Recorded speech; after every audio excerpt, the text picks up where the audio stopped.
Everyone, this is engineer Syed Naushad Ali और ये आप लोग मेरा यूट्यूब चैनल देख रहे हैं। So basically in today's lecture we will be discussing on the calculation for stair concrete. तो आज के लेक्चर में हम डिस्कस करने जा रहे हैं कि स्टेयर का कंक्रीट जो है वो किस तरीके से निकाला जाता है। तो चलिए हम लेक्चर स्टार्ट करते हैं। कैलकुलेशन ऑफ कंक्रीट या स्टेयर का कंक्रीट कैलकुलेट करने के लिए सबसे पहले आपके पास स्टेयर की कुछ डायमेंशंस जो है वो आपके पास होने चाहिए।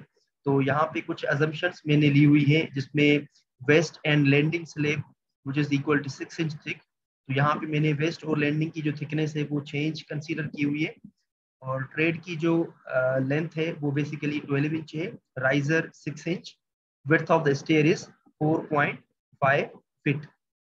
और उसके अलावा अगर आप यहाँ पे देखेंगे तो स्टेयर के आपके पास दो डायमेंशंस यहाँ पे मेंशंस हैं, जिसमें वर्टिकल जो डायमेंशन है वो 8 फीट है, जो कि बेसिकली फिनिश फ्लोर लेवल से लेकर लैंडिंग का जो टॉप है वहां तक जो हाइट है वो आपको दी गई है।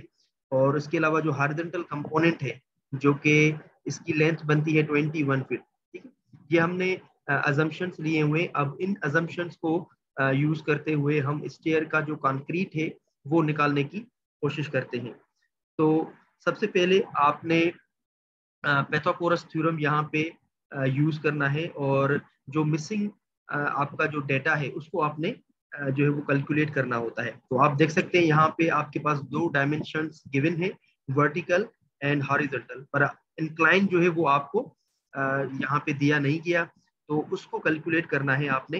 तो बेसिकली पैथागोरस थ्योरम जो है वो हमें क्या बताता है, that is AC square which is equal to AB square plus BC square. ठीक है, आप इसको ऐसे भी कह सकते हैं, hypotenuse square is equal to base square plus perpendicular square. So length of the base slab आपने कैलकुलेट करनी है विच इज AC। तो आपने क्या करना है, लेफ्ट हैंड साइड से हमने जो स्क्वायर रूट है बेसिकली इसको हमने खत्म कर देना है। तो जब हम यहाँ से स्क्वायर खत्म करेंगे तो राइट हैंड साइड पे जो है वो स्क्वायर रूट आ जाता है।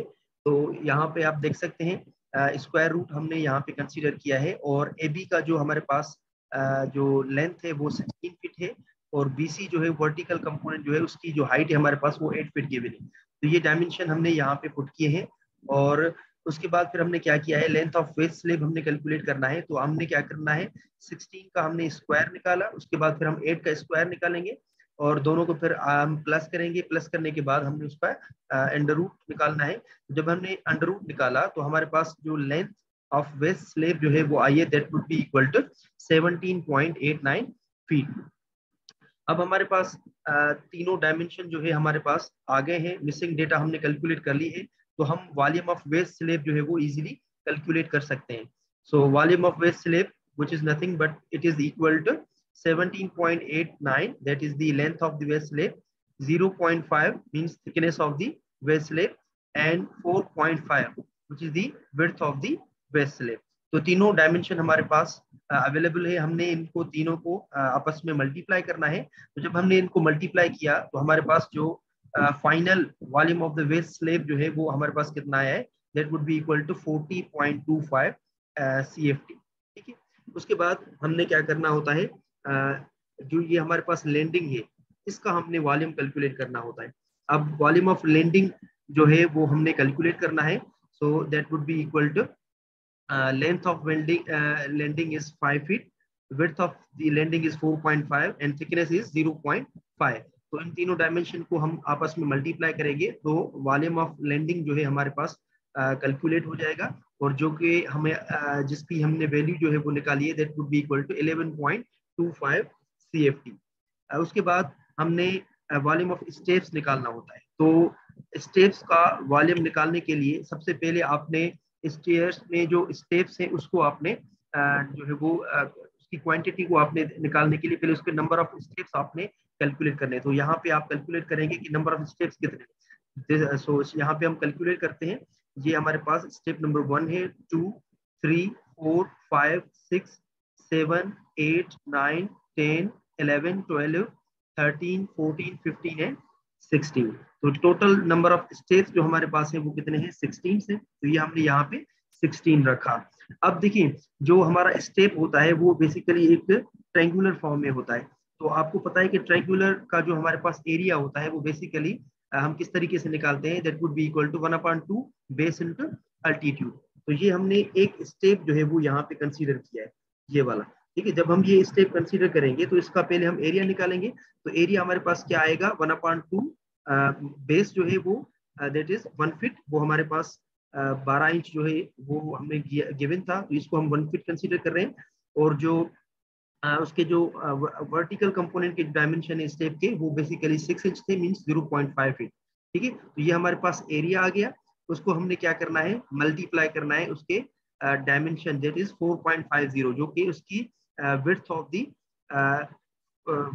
जो आपके पास क्या है स्टेयर, तो दैट इज 4.50।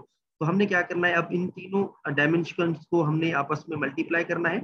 तो पहले हमने क्या करना है, ये हमने एरिया जो है वो हमने निकालना है, और एरिया को निकालने के बाद 16 के साथ हम मल्टीप्लाई करेंगे, और उसको फिर हम मल्टीप्लाई करेंगे 4.50 के साथ। तो हमारे पास जो टोटल नंबर ऑफ 16 स्टेप्स है उसका वॉल्यूम हमारे पास आ जाएगा, that would be equal to 18 CFT।